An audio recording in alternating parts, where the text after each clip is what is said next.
करके क्या? सबसे पहले तो मैं हरियाणा की सभी जनता को, जितने मतदाता थे, उनको हार्दिक धन्यवाद करता हूं कि बड़े शांतिपूर्ण जो है ये चुनाव हुआ है। कोई ऐसी दुर्घटना नहीं घटी है, तो उसके लिए मैं सभी का आभार व्यक्त करता हूं। और अच्छे तरीके से चुनाव हुआ है। और एग्जिट पोल है, ये तो कल आए हैं। मैं तो कितने दिनों से कह रहा हूं भाई, लोगों ने मन बना लिया है, कांग्रेस की सरकार बनाएंगे। भारी बहुमत से कांग्रेस की सरकार बनने जा रही है। भाजपा के नेता तो कहते सर ये एग्जिट पोल हैं? भाजपा के नेता तो ये कह रहे कि एग्जिट पोल है कुछ नहीं है, ये खाली मीडिया का ढोलना। तो मैं क्या कह रहा हूँ, मैं भी ये कह रहा हूँ एग्जिट पोल तो कल आया, हम तो पहले से कह रहा हूँ कांग्रेस की सरकार बनने जा रही है। सर क्या वजह रही जो आप इस तरह से कह रहे हैं कि सरकार कांग्रेस की बनने जा रही है? मतदान किया लोगों ने, क्या वजह आप देखते हैं कि कांग्रेस को मैंडेट देने जा रही है? क्योंकि 2005 से 2014 तक कांग्रेस की सरकार रही, उसकी उपलब्धि देखी लोगों ने। और ये 14 से 24 तक जो ये मौजूदा सरकार है बीजेपी जेजेपी की, इसकी विफलताएं देखी।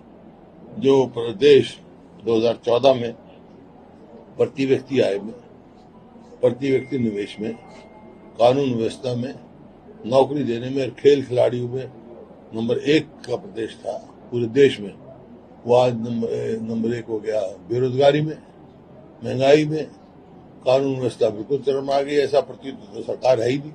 बेखौफी से बदमाश जो है, कभी फिरौती मांगते हैं, कभी लूटते हैं, कभी मतलब मर्डर हो रहे हैं, बलात्कार के रेट बहुत बढ़ रहे हैं।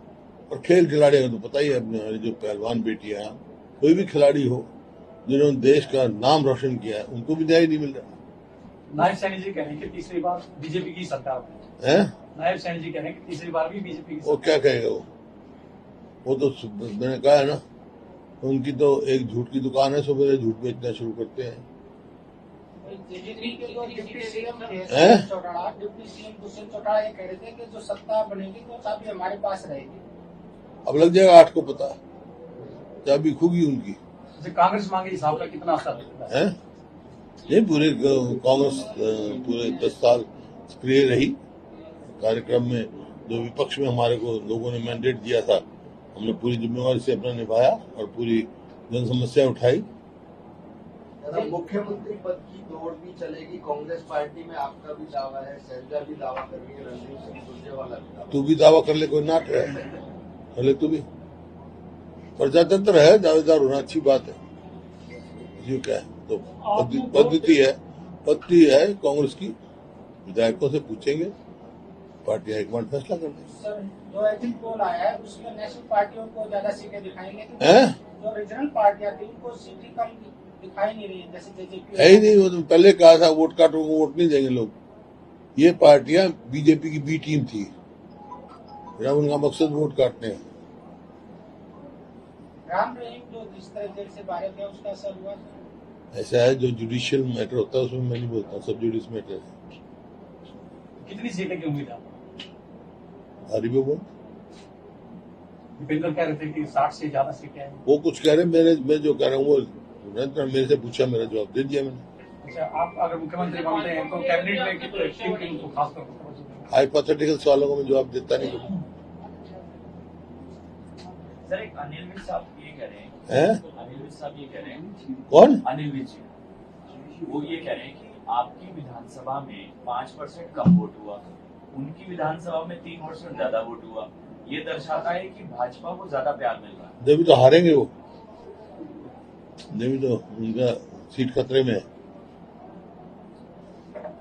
आपने 2 डिप्टी सीएम की बात रखी थी, इस बार सरकार में कितने डिप्टी सीएम होंगे, क्या कुछ बना है अभी? हाइपोथेटिकल सवाल का जवाब नहीं देता मैं, कोई बार सर कहिए। एक सवाल ये है कि कल से एग्जिट पोल जब से आए हैं, अब सुबह 12 बज चुके हैं, तो हाईकमान से कोई बातचीत हुई आपकी? कोई खुश है सारी बात आपको बतानी जरूरी है क्या? सर जिस तरह से पिछली बार जो मतदान परसेंट था उससे कम की बार मतदान परसेंट हुआ है, इसका क्या वजह मानते हैं? जो शहरी वोटर है वो नहीं निकले? कोई वजह नहीं, तो लोगों का मौसम भी होता है, कई दफा कोई चीजें मैटर करती है, कोई खास अंतर नहीं है पिछली बार। 1-8% का होगा मुश्किल।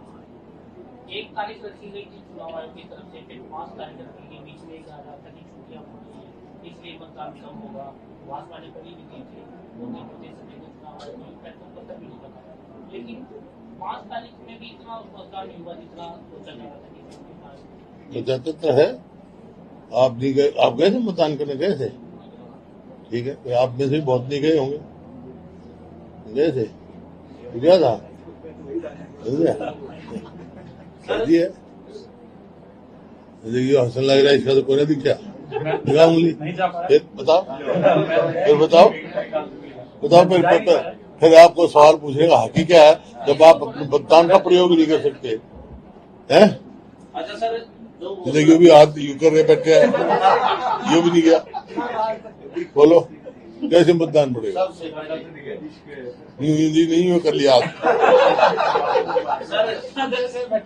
मैंने देख लिया, यू कर लिया ऐसे कैसे लगा लेंगे? सर इस बार चुनाव में जो धरातल के मुद्दे थे वो कुछ अरे तेरी वोट कड़ा है ना, किस जगह है, आपकी सामने में डाला है ना, ठीक डाला है ना, ठीक। मैं ये कह रहा था कि इस बार कुछ चुनावी मुद्दे गौण रहे, सिर्फ बात होती रही दलितों की या इस तरह की बात? ऐसा है, ये जो मौजूदा सरकार है मुद्दाहीन है, क्योंकि इनके पास उपलब्धि कुछ नहीं। इनको चाहिए था कि 10 साल हमने ये कार्य किया, अपनी उपलब्धि बताते, हमने मेट्रो बढ़ाई, हमने रेलवे लाइन बढ़ाई, हमने इंफ्रास्ट्रक्चर बनाया, हम बड़ी यूनिवर्सिटी ये बनाई, हमने बेरोजगारी इतनी खत्म करी, तो कोई बात थी, मैं भी इनका स्वागत करता भी ठीक है, कुछ तो किया इन्होंने। वो कुछ करने का है ही नहीं, सिवाय कि कानून व्यवस्था, बेरोजगारी बढ़ाने का, घोटाले पे घोटाला करने के सिवाय कोई कार्य नहीं था। लेकिन शैलजा के मुद्दे को बहुत भुनाने का प्रयास किया इन लोगों ने। नहीं, ये तो क्या करेंगे, आप लोगों ने करा, आप लोगों ने कहा, हालांकि मुद्दा कोई नहीं था, सब कांग्रेस जन है, शैलजा वरिष्ठ नेता है, सबको पता था भी क्या होगा। इस चुनाव प्रचार में सर आपको ही टारगेट रखा है? आपको टारगेट? अरे ये तो कुदरती बात होती है, जो आता दिखता है उसको टारगेट किया जाता है, तो खास बात नहीं। और खट्टर साहब को करेंगे, खट्टर साहब की तो फोटो हटा दीजिए पीछे। सर जो घोषणाएं की थी सरकार बनते ही कब से लागू हुई? जैसे 6,000 पेंशन की, तेल देख, तेल की धार देख।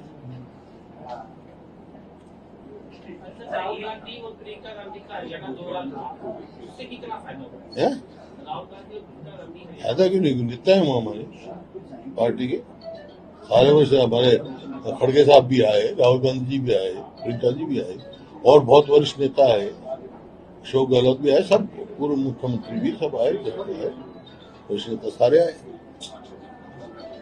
एक सवाल ये है कि वन नेशन वन इलेक्शन को लेकर जो चीजें चल रही है, वन नेशन वन इलेक्शन को लेकर जो चीजें चल रही है, उसमें पूर्व राष्ट्रपति कोविंद साहब ने बोला है कि इलेक्टोरल जो साइकिल है उसको रिस्टोर करेगा।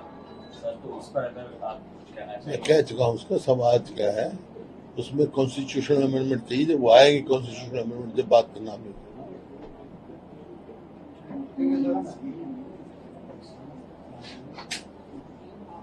कांग्रेस सरकार बनती है तो सर आप मुख्यमंत्री बनते हैं, तो ये जो कह रहे कि गैंगस्टर जो है, आप कह रहे कि दिल्ली कानून व्यवस्था खराब हो रही है, गैंगस्टर हरियाणा में, तो क्या उनके बड़ा कदम उठाया जाएगा? देखिए 2005 से पहले भी ऐसी परिस्थिति थी, उस टाइम जेलों से सरकार चलती थी नहीं चलती थी? आया ना का जवाब देना, तो बता ना तुम, कुछ तो हम तुम्हारे हिम्मत भी होनी चाहिए सच बोलने की। चलती थी उस टाइम, कांग्रेस का सरकार बनी, मेरे को सेवा का मौका मिला, बनते मैंने कहा जाता बदमाशों, या तो बदमाशी छोड़ दो या हरियाणा छोड़ के दे हरियाणा। अब फिर शरणार्थी बनेंगे, कांग्रेस सरकार आएगी तो इनको फिर जाएंगे। दो चीज जो है ना, बदमाशों को और नशे को खत्म करेंगे, बदमाशी और नशा।